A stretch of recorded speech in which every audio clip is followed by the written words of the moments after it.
Good morning, everyone. Hi, it is Stacy. This is Walking in My Shoes. We are loving my veteran, and this is part 4 of the 5-part series, The Truth About PTSD. We have spent the week talking about it, and we've got today and tomorrow. Today, we're going to talk about how we live with it in our lives, why it kind of manifests itself, and why we see things a little differently. And tomorrow, we're going to talk about treatments, options, things that are available that don't necessarily meet the norm, and we're going to talk about those. It's kind of a informative series. We are going to talk about brain injuries. Will be another new topic we'll be discussing at length as well, coming in the next week or so. So I'll make sure that everybody is aware of that, so we can talk about traumatic brain injuries.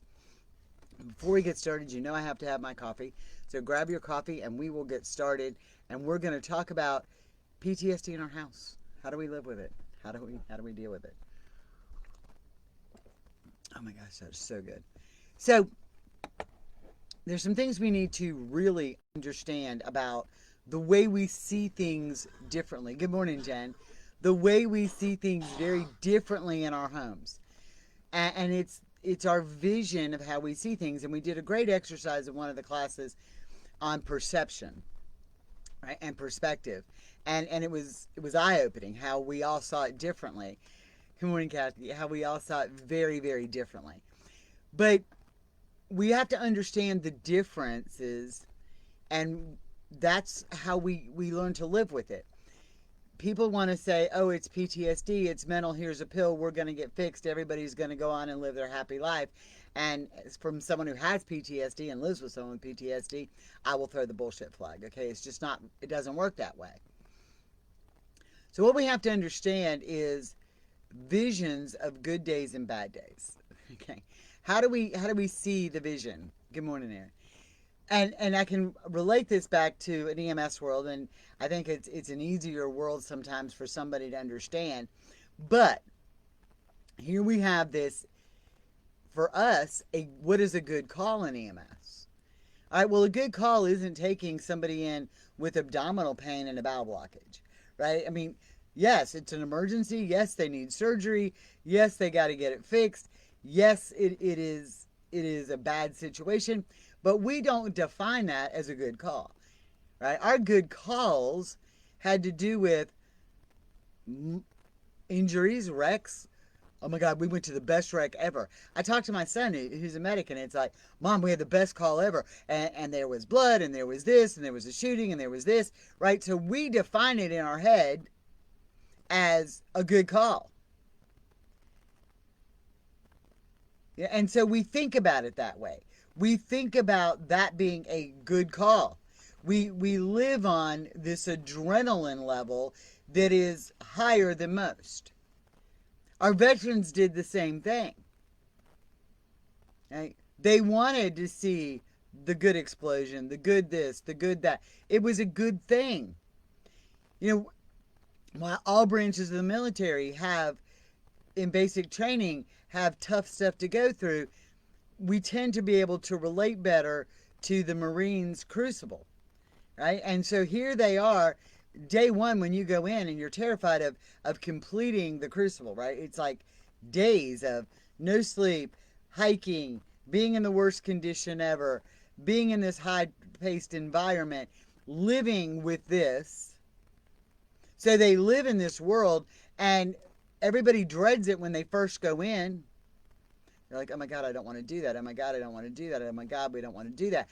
But when they're done, they celebrate it, right? And when you talk to Marines, a lot of them will tell you, looking back, that the crucible was hard, but it was one of the best things they've ever experienced.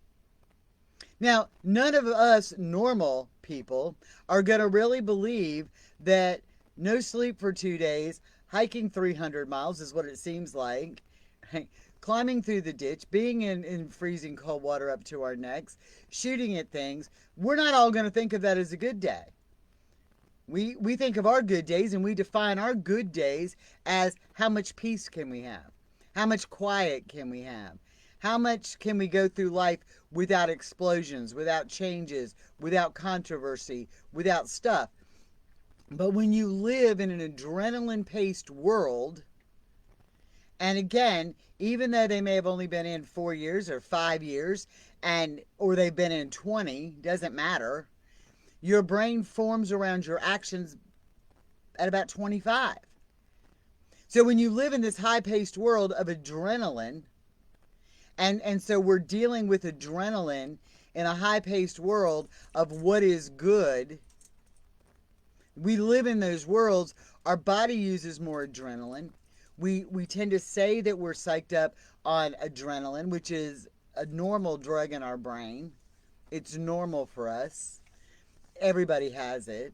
It's just people who live in a high-paced world and have high-paced jobs or dangerous jobs tend to thrive on more adrenaline.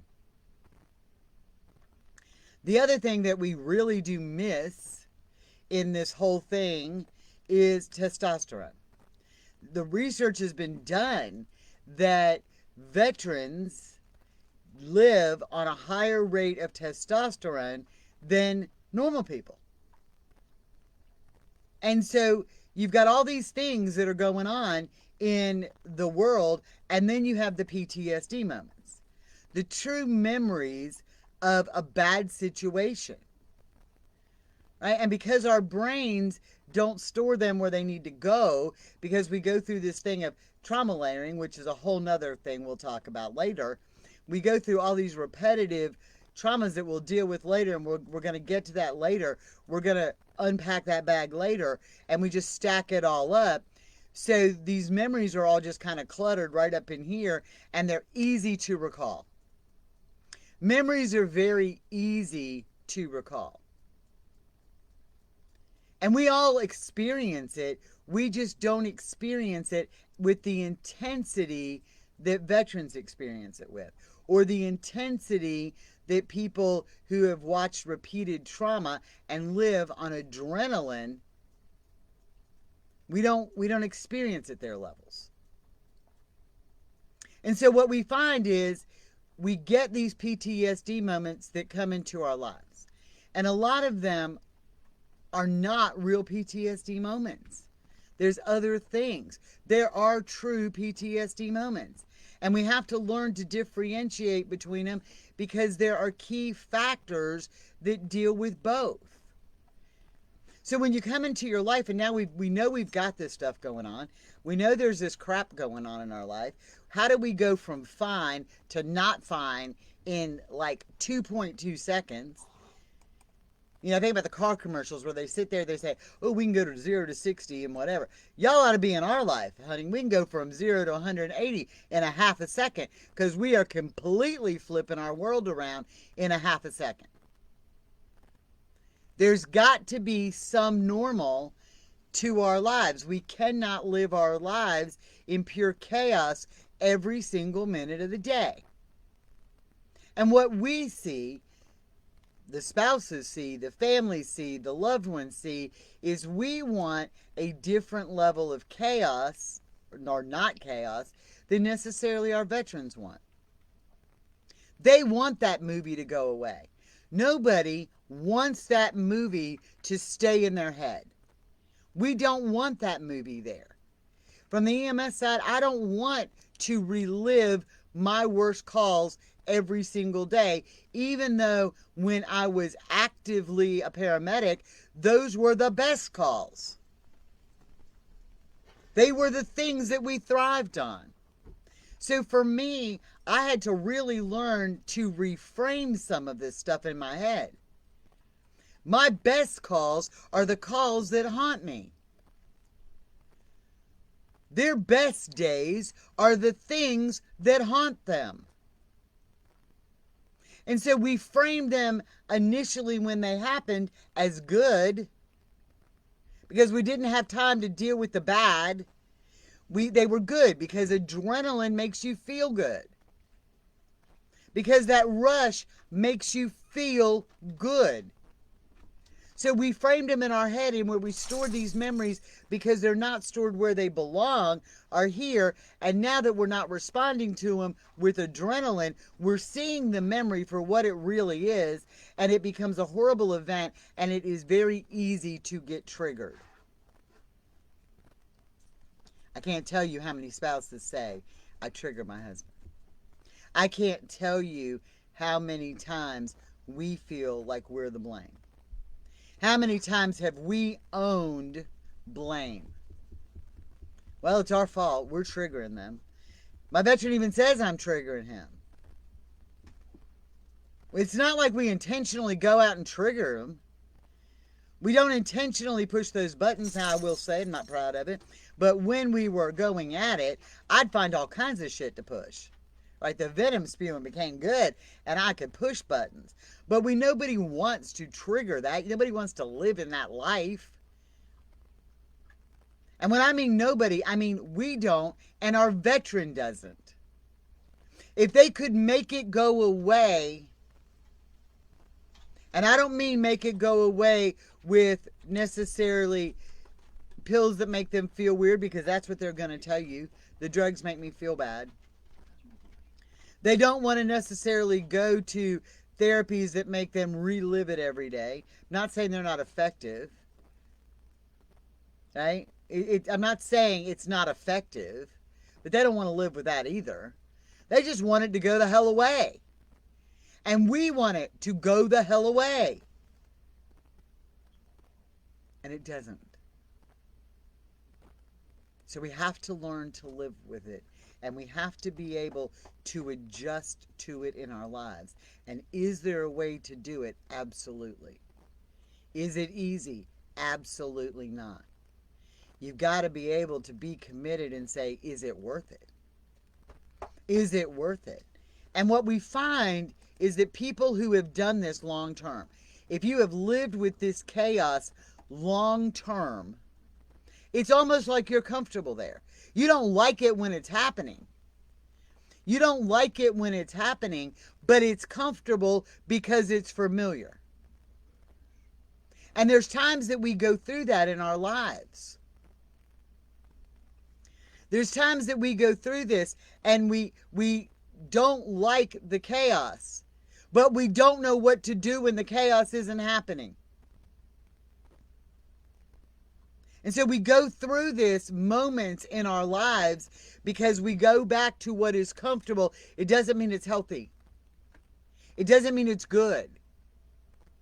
So how do we start to pick this apart? How do we start to understand the trigger that is real and the crappy ass behavior that's been allowed and enabled on both parts? Now, nobody wants to hear that both of us were responsible. I was responsible. I was horribly responsible. Because when we got into it, and when we disagreed, and when the hateful words came out, I pushed the buttons. Didn't necessarily know I was doing it, but I did it. I was eliciting a response that was expected. A response that I could deal with. Y'all, I could deal with the chaos. I didn't like it. I could deal with the hollering. And then when I was in the moment, I'm like, I can't deal with this shit. I can't deal with this shit. But it was comfy. I knew what to do with that. When he started to say, I need time apart, not like moving out, but I need time to get my head together, I didn't know how to deal with that loneliness. I didn't know how to deal with him regrouping to get his shit together. He didn't know how to deal with me not being at his beck and call. We didn't know how to do those things. So we reverted back to what was not comfortable. But the truth is, as you get good at this, and as you practice this, and as it becomes a new normal, we have to realize we can live in a world of new normal. Our new normal is going to be rocky. It's going to be tough at times. But we can live in this world of new normal. And again, go back to what I said in episode 1 of this. There are truly physical changes that happen to the body during real, and I don't mean to diminish how they're feeling, because sometimes they just get wrapped up in their head, and that's a totally different animal than PTSD, but we don't see it that way. If you want to know what PTSD is, there are true physical changes to the body. The dilating eyes, the flushed skin, the increase in blood pressure, the increase in heart rate, the rapid breathing, the sweating. Sometimes their hands will get white, right? Any of those signs, not necessarily all of them. The deep breaths they take because they're recycling their breathing. Why? Because when you're in combat and you have to shoot somebody, you can't be breathing 900 times a minute.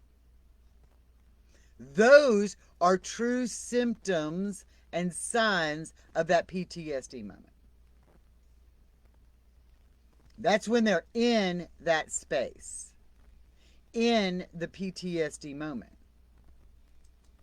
So you have to be able to say, this is the PTSD moment. This is PTSD. The rest of this can be warfighter mindset, overthinking, that protective mode, that looking for every possibility that goes wrong, the I can't fail, the I have to protect you, so I'm going to push you away. And because I can't fail, I'm not going to just push you away. I'm going to make you leave because I'm going to be a dick and you're not going to want me anymore. So you got to understand which is which. And learning to differentiate was key for us.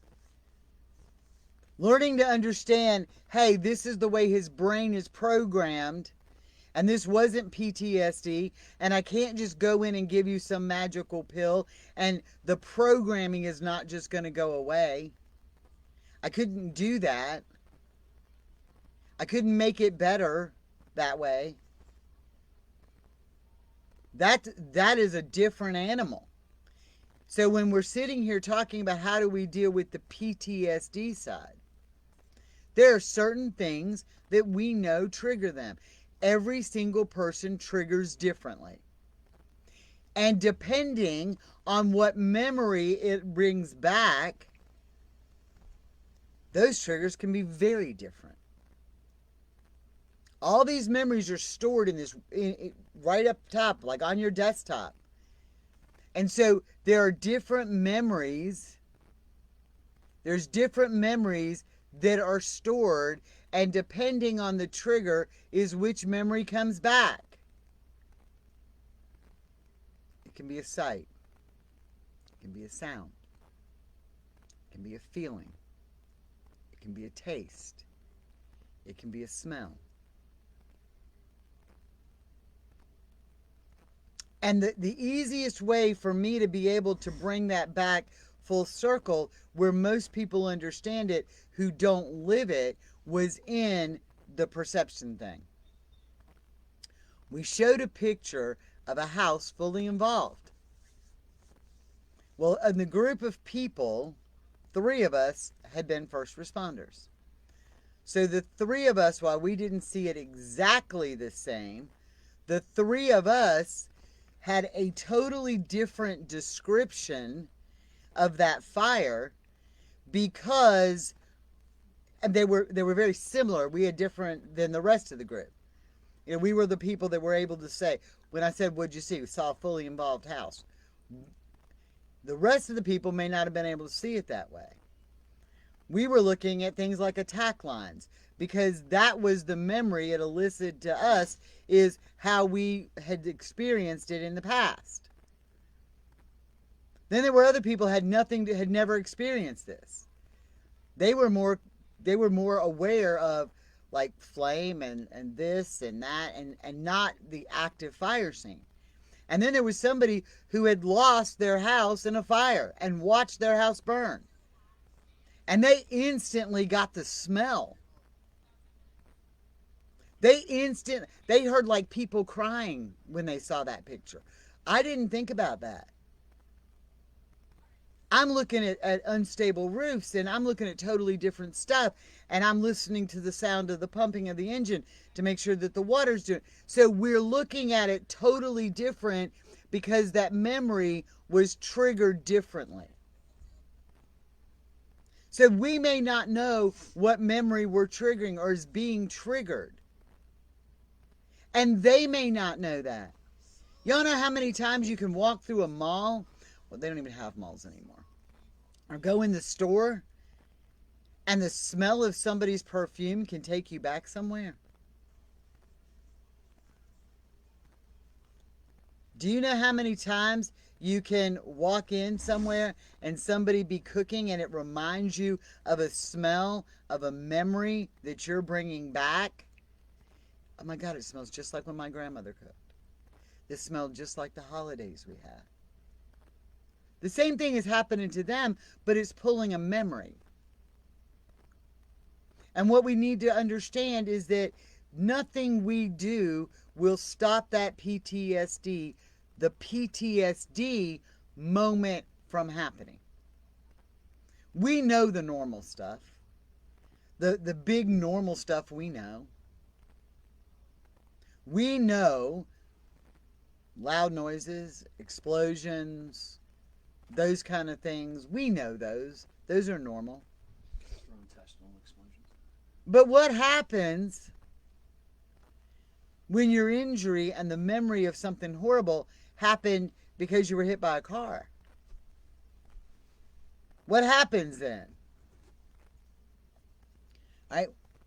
Now all of a sudden you hear a car that sounds very similar to the one that hit you.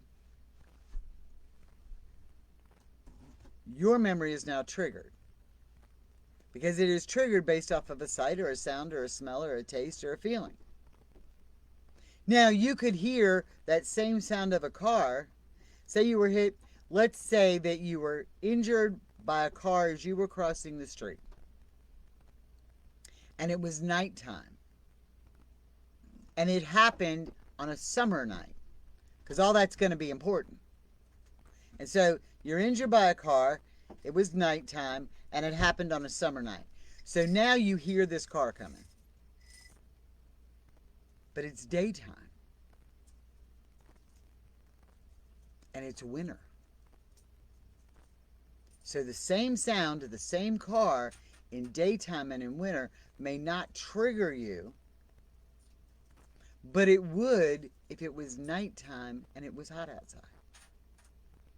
Because it ties specifically to pieces of that memory.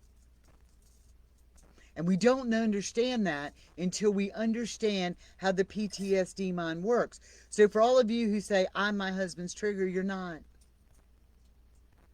You're not. An action may have been. A smell may have been. A feeling may have been. And there's no way for you to know that. Because we don't know when these ugly memories are going to come back.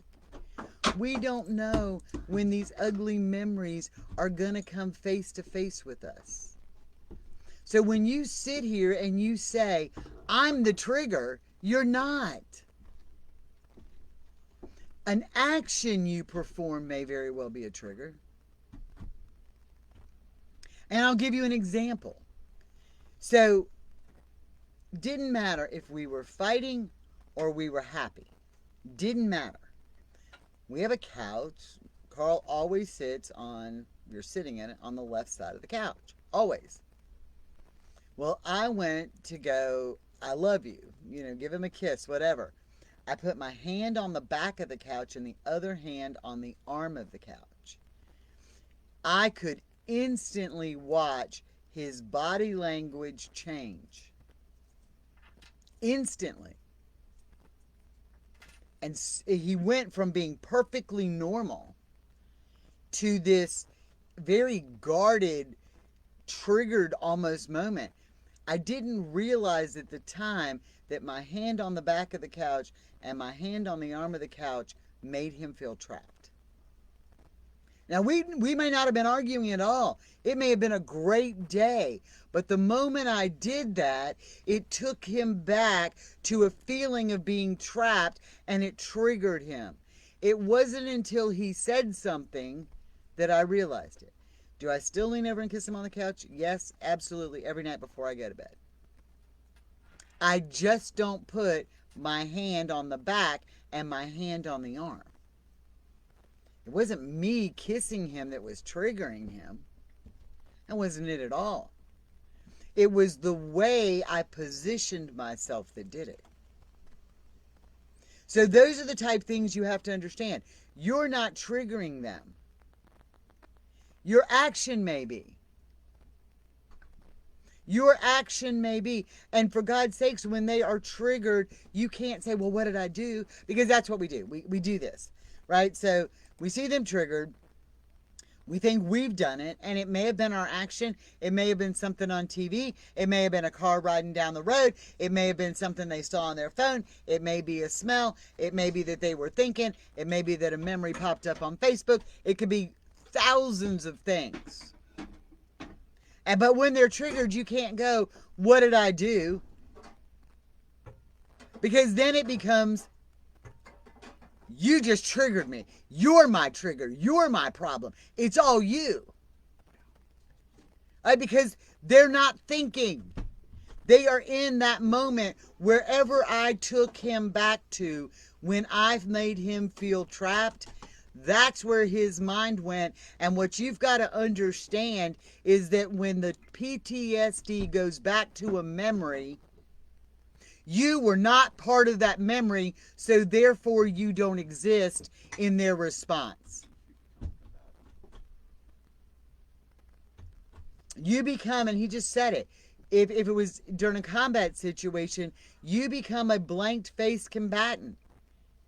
You're not there in that memory as their spouse or their loved one or their wife or their child or their mother. You are there as somebody who was actively in the scene. Somebody maybe they didn't see before. But you're not there as you because you were never part of the original memory.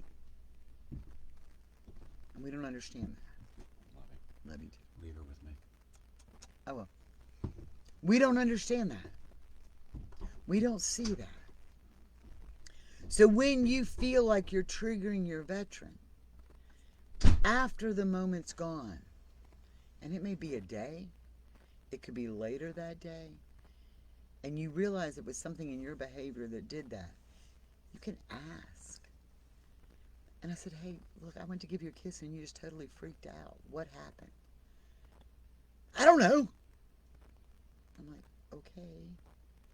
And then it sat there in his head for a little bit, and he looked at me and he said, it was when you made me feel trapped. So I don't do that anymore.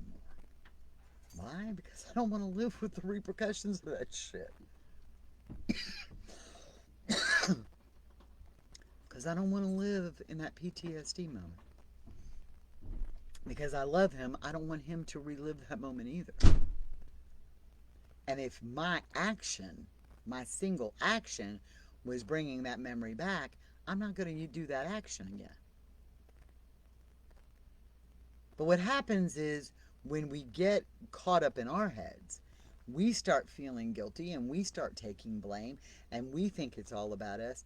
Y'all, their PTSD is their PTSD and it has nothing the fuck to do with you. Their memory in that moment is theirs and it has nothing to do with you. One of my most horrific memories, and was towards the end of my EMS career, one of my most horrific memories was of a baby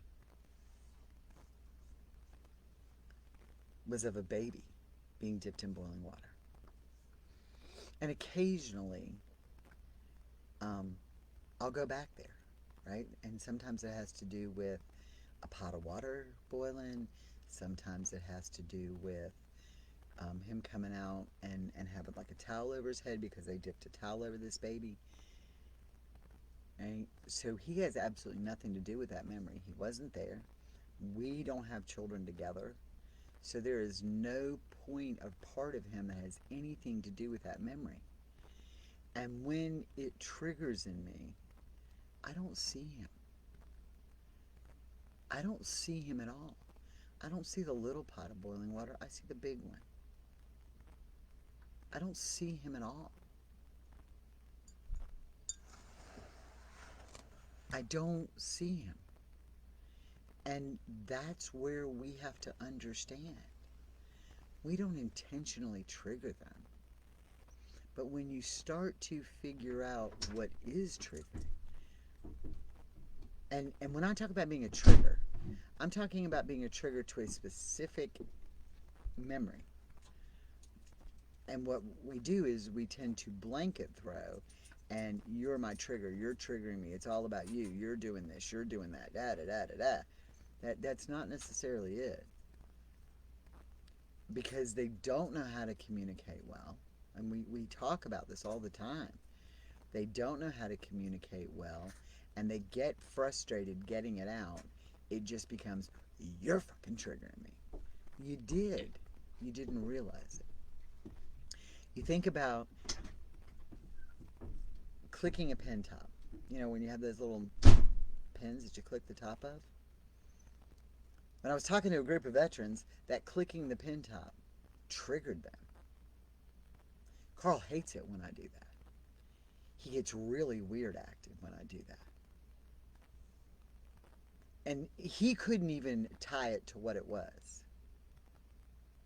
It was when I was talking to a group of veterans and asked them, we were talking. And they said that was one thing that drove them crazy, was the clicking of the pen top. Another thing is, as long as I have acrylic nails, I'll rub them together. Hates it. He hates it.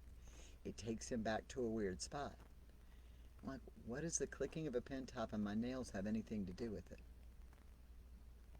Never dawned on me that it's the sound of the click of the metal of an IED. Never dawned on me. Never dawned on me. So sometimes that sound, just that sound, the clicking of a pen top, or me doing something with my nails, will send him back to an IED explosion. Never dawned on me. And so those are the things I'm talking about. I wasn't his trigger. What I was doing was his trigger. And sometimes he doesn't even know what I was doing. Hell, I didn't know it. I damn sure didn't go give him a kiss on the couch to send him into a space. I damn sure didn't click the pen top to make him think about his buddy that was blown up. I didn't do those things intentionally. They were just normal things. Start making yourself aware. Make yourself aware. Really pay attention to their body language, what's going on with them physically, and what is happening. You could be sitting on the couch randomly clicking that pen top all day, never bother them, and all of a sudden they're like, will you just stop that shit? Because they're fighting back that memory that might come back. We don't think about that. They don't tie the connection to that. We're not used to tying connections to things. We're used to saying, hey, this is what it is. Let's just do this. We don't think about those things. And that is so critical when we try to get it out of our lives and have normal again. You're gonna have a normal life. You've just got to redefine what your version of normal is. You got to decide if you want to live in the normal of the trigger and the flight and the stuff. If you're content to live with the PTSD explosions, then don't bother writing down what's triggering them. Don't look for it. Don't look for body changes. I'm not telling you have to. If you're content to live in that shit, knock yourself out. But don't come bitching. It's about becoming aware. Situational awareness. Military lives by that standard. We need to learn to live by that standard. Situational awareness. What is causing it? And it's little stuff 90% of the time. When we got married, I know I'm running late, sorry, but when we got married and I got him a wedding ring, I did not get him a gold wedding ring. Somebody asked that. They were like, I like his ring. I'm like, cool. And I intentionally, like when I went in the jeweler, I don't want a gold one. And he's like, but Stacy, this gold one's really pretty. I mean, not him, not my veteran, but the jeweler. And I've known him forever. And he's like, this is really pretty. And I'm like, no, I don't want a gold one. Because one of my early memories in EMS was of a guy that had gotten killed on a motorcycle wreck. And I knew his family. And I knew the impact it had on his life. And all I can remember from that scene is him laying there with his gold wedding ring and the rain hitting it. I didn't want him to have a gold one. Because what would have happened had he had a gold ring and we've been standing outside and I see water droplets on that ring? I was going to freak out. I was going to freak the hell out. So he doesn't have a gold one. We don't think about that in that situational awareness mode. What can possibly trigger them? That's how you're going to start to get it back. Pay attention to the little stuff. Ask the questions. We're so afraid to ask.